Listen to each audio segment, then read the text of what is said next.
Hey guys, happy Black History Month and welcome back to my channel. My name is JL for those of you that may not know, and today's video is going to be another Black on Monday slash the first installment of my Black Icon series. We are doing a full face of makeup. We're doing a mostly Black owned brand makeup look. I have some products here that aren't Black owned that just kind of match what I needed to do, but almost everything in here is Black owned. And we're going to be doing a modern day take on a very classic Black icon, Dorothy Dandridge. I'm taking some inspo from a couple pictures of hers that I absolutely love, and I'm recreating how I think her makeup would look in the modern day. I think this is such a beautiful classic look. This is a look of a professional Black woman that you see out in the town. It's very natural, it's understated, but it still has this bold, confident appeal to it, and I feel like that was all about Dorothy. She just looked beautiful and natural and just relatable while still looking absolutely just out of this world. So this is what I came up with. I'm really happy with it. I didn't have the exact thing to do a total recreation, but I feel like this is definitely Dorothy Dandridge inspired, and it makes me feel really happy. I love how this turned out. So if you guys want to learn about Dorothy Dandridge and also see how I got this look, please keep watching. Dorothy Dandridge was a true pioneer in the entertainment world. She was an actress, singer, and dancer who grew up in the Jim Crow South and moved to Los Angeles to pursue her dreams of stardom. She used to perform in a musical group that she formed with her sister and friend known as the Dandridge Sisters. Even though she grew up in the racist South, she still experienced a lot of racism in Hollywood when she would go to perform at different venues and be allowed to perform on stage, but not allowed to eat or use the facilities simply because they were racist and she was Black. Eventually, she moved on to acting work and found herself gaining small roles in various films. In 1954, she starred in the film Carmen Jones opposite Harry Belafonte. Her outstanding and captivating performance would earn her an Academy Award nomination, making her the first Black woman to receive a nomination for Best Actress. If you haven't had the chance to watch Carmen Jones, by the way, I highly recommend that you do. Dorothy and Harry play so wonderfully opposite each other, but it is truly Dorothy who is absolutely breathtaking in it. She keeps your eyes glued to the screen until the end credits. This is honestly a very short and abridged version of Dorothy's life and work, but just know that she is an amazing actress who was consistently undervalued simply for being Black. Still, her level of dedication to her craft and performance made her one of the most iconic and beloved actresses. Her story is definitely one to know more about, and I'll have plenty of resources linked down below to learn more about her after this video.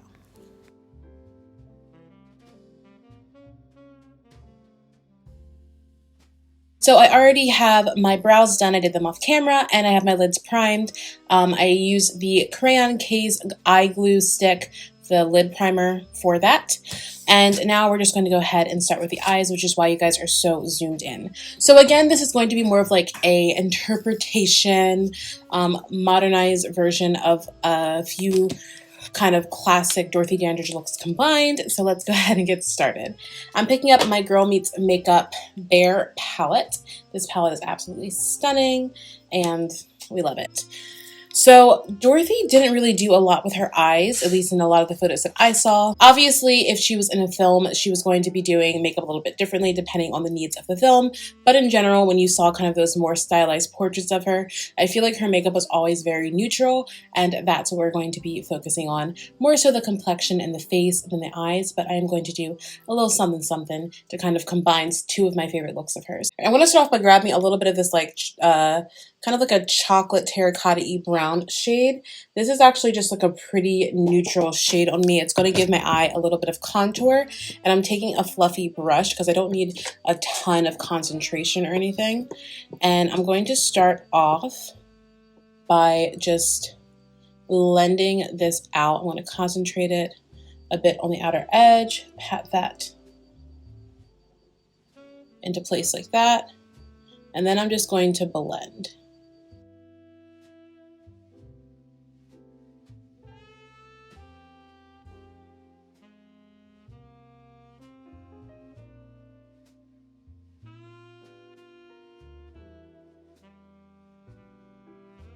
I'm going back in with that same color and I'm just building it up a little bit more. So I'm doing the same exact steps of concentrating it on the outer corners and then just deepening that.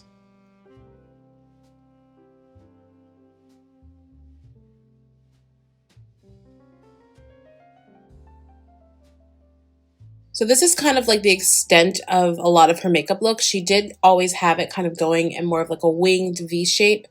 So that's what I'm doing as well. But I am going to add in just a little bit of extra something because she always kind of had like a little bit of smokiness going on too. So right now what I'm kind of doing is concentrating on the lash line up here because I feel like that's where kind of a little bit more of the dimension came into place. And like I said, I saw another look and I wanted to kind of tie in the two worlds. So this is not a Black-owned brand that I'm using. As I said in the intro, there are a few pieces that aren't from Black-owned brands, but this is an indie brand. This is the NudeStix Copper Foil Luminous Eye Color, and I'm just going to concentrate this on the outer corner of my eye.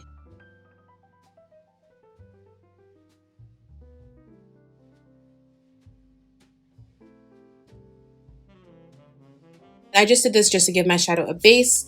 Now we're going to go in with this shade right here, this kind of like, it's like a deeper kind of like brownie shimmer. I don't know how to describe it, but it has a few different tones in here. And I'm going to take this and I'm going to go right on top of that. There's not quite the same color, but I'm going to get the color I want by blending them. And I'm just going to start smoking this out.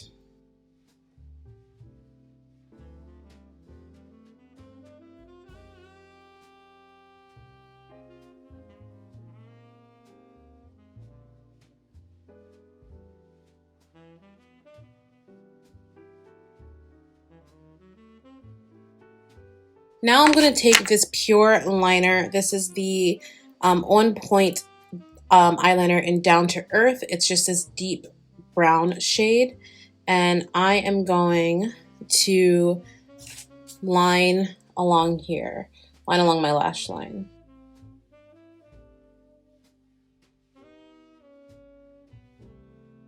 So now going in with this like deep chocolate shade, I'm going to just take a flat liner brush and I'm going to smoke out that shadow.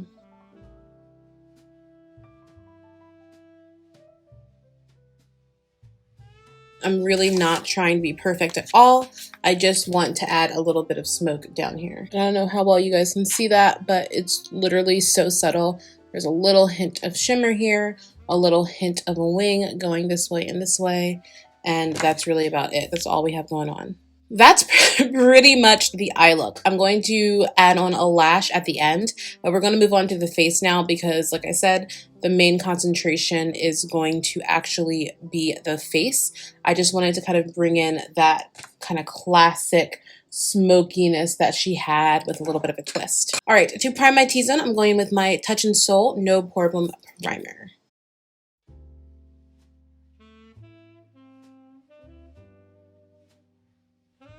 And because highlight wasn't really a thing back then, at least not in the way that we do it now, I'm going to actually be doing some like underlighting of my face to make sure that I still have a glow really coming through.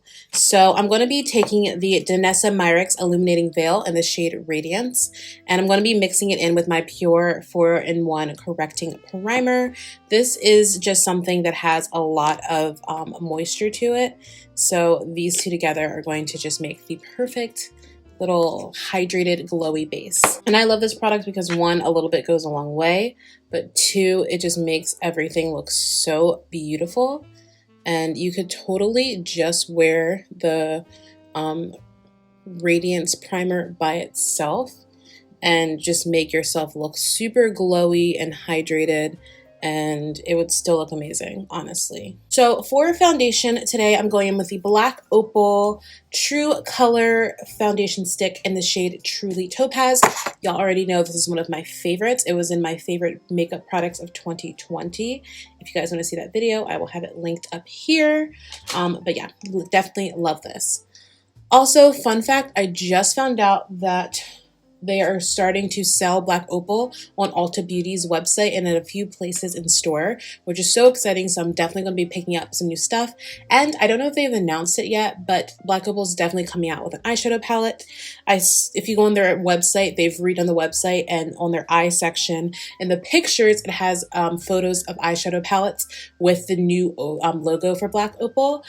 So it's the next logical step, so I kind of suspected that was going to be their announcement, but it's super exciting. So y'all know a video is going to be coming testing out all these new products because I love Black Opal and I just have high hopes. I'm really expecting everything to blow me away. So the reason that I chose this foundation in particular, besides loving it and it being a Black-owned brand, is because this foundation just does a great job of making your skin just look really healthy and radiant, even though I already have something radiant underneath. This is just a really beautiful foundation. It has beautiful coverage on it. It looks natural, also like somehow making you look flawless. And I feel like it just very much mimics the way that her skin looks in those photos. Now, of course, Dorothy Dandridge, like all the photos of that time were super airbrushed, honestly, almost more than the photos of today are, because they had like that like airbrushed kind of filter thing over top of them. So you didn't really see the true texture of people's skin or anything. But even with that, I think that it's safe to say she was beautiful. She looked beautiful. She had beautiful skin, and we want to mimic that. For concealer, I'm taking my Pat McGrath Lab Skin Fetish Sublime Perfection Concealer in the shade M17. I always forget like the full title of that. But I'm going to just apply my concealer like I regularly would. I want to make sure that everything still matches the shape of my face and what is best needed for me and my makeup, while paying homage to the lovely Dorothy. And I am going to be doing a little bit of highlighting just because she did have a little bit more of just brightness and highlight concentrated right in the center of her face.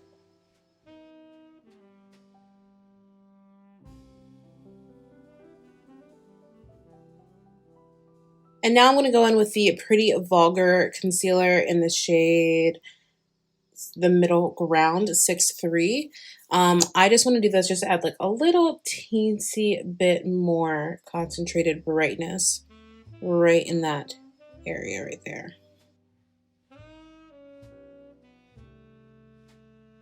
So I did just take my Urban Decay All Nighter powder, and I like to just immediately set right under the eye so that I can kind of try and catch as much creasing as possible. And now I'm going to take my Black Opal foundation stick in the shade Beautiful Bronze, and I'm just going to do some cream contouring bronzing.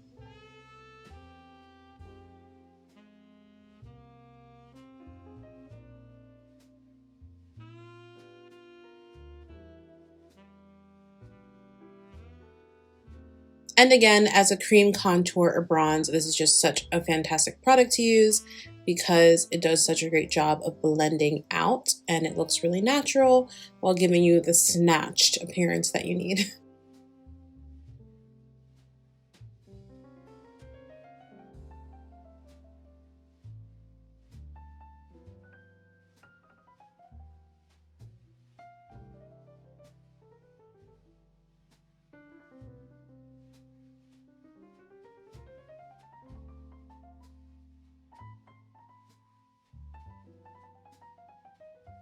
And to do some light baking and cleaning up, I'm going to be going in with my Fenty Beauty Pro Filter Banana Powder. To help to kind of tone everything down, I'm going to pick up my MAC Mineralized Skin Finish in the shade Dark. I actually found out that Black Opal has released a pressed powder that they're selling at Ulta. So I'm going to pick it up because that could be like my new pressed powder because I don't have a Black-owned all-over pressed powder yet. And it's definitely something I want to invest in. As far as one that, you know, has a little bit of color to it, like I want one that's like this, but that is Black-owned. So in the pictures that I found of Dorothy, she doesn't really look like she's wearing blush, at least in the ones that I'm referencing. But I am going to add in just a little hint of something that's kind of like a bronzer blush shade. I'm just going to add in a little something just so that there is something there. But she doesn't really look like she has a ton of blush or anything on, but I feel like it's just going to help to complete everything. So what I'm doing is I'm just taking a little bit of this shade right here, which just looks like I'm going to mix these two shades. And I'm just going to apply them kind of like to my cheeks right here. I'm going to add on my lashes, so I'm going to pop off camera real fast just to do all of that. Alright you guys, so I did go ahead and change to something a little bit more befitting of this recreation. I didn't have the exact, you know, necklace or anything to go with it, but this just to me felt a little bit more like old Hollywood glam, like a modernized old Hollywood glam, so that's what we're doing. I'm going to be picking up my Beauty Bakery Sweet Grace Baking Spray. This is just going to set everything in place.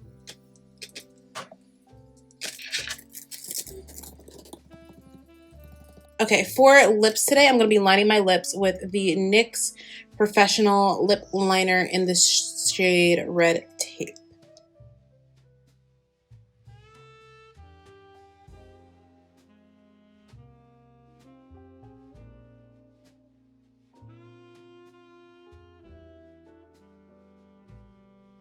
She did wear like kind of a satiny creme type lipstick because they didn't really do like the whole matte lip look back then. So I'm going with my Lancome L'Absolu.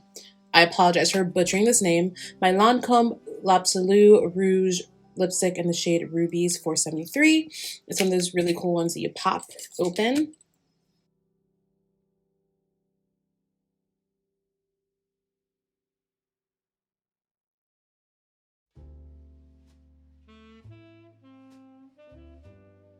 Alright you guys, and this is the completed look. Now obviously this is not exactly Dorothy Dandridge's makeup, but this is definitely my kind of classic black iconic makeup interpretation. I feel like this is something that you would definitely see in that time period, maybe, you know, a little bit more modernized, but I really am so happy with how this look turned out. I think it looks so beautiful and classy. It's something that you could wear to work. I could be like a congresswoman on the House floor delivering a little speech right now. This is just such a beautiful classic look, and I feel like it is very symbolic of Black Hollywood and some of the more classic iconic looks that we saw back there. It is definitely different for me. I didn't do as much bronzer. I stuck with just a cream bronzer. Everything is super natural. It's really all about the skin and the bold concentrated lip. I didn't do a lot of my classic stuff, but I think that it all came together nicely, and I am really happy with how everything turned out. So if you guys enjoyed this video, please make sure to give it a big thumbs up. Comment down below, let me know what other Black icons you want to see celebrated this year. I actually have my list picked out, but that does not mean that I cannot do other ones once Black History Month is over, because we celebrate Black history year-round on this channel, because Black history is an ongoing thing. And I am just so happy. I love Black History Month. I'm so proud to be a Black woman, and I hope that that translates and that you guys learned something today. If you guys liked this video and you like the Black Owned Mondays series, make sure that you go ahead and check out my Black Owned Mondays playlist. I have the videos that I put up there so far, and each time I do a new Black Owned Monday, I will be adding the videos to that. If you're not subscribed already, make sure you hit the subscribe button and the notification bell so you never miss an upload. And with that being said, I will see you all in my very next one. Bye, my loves.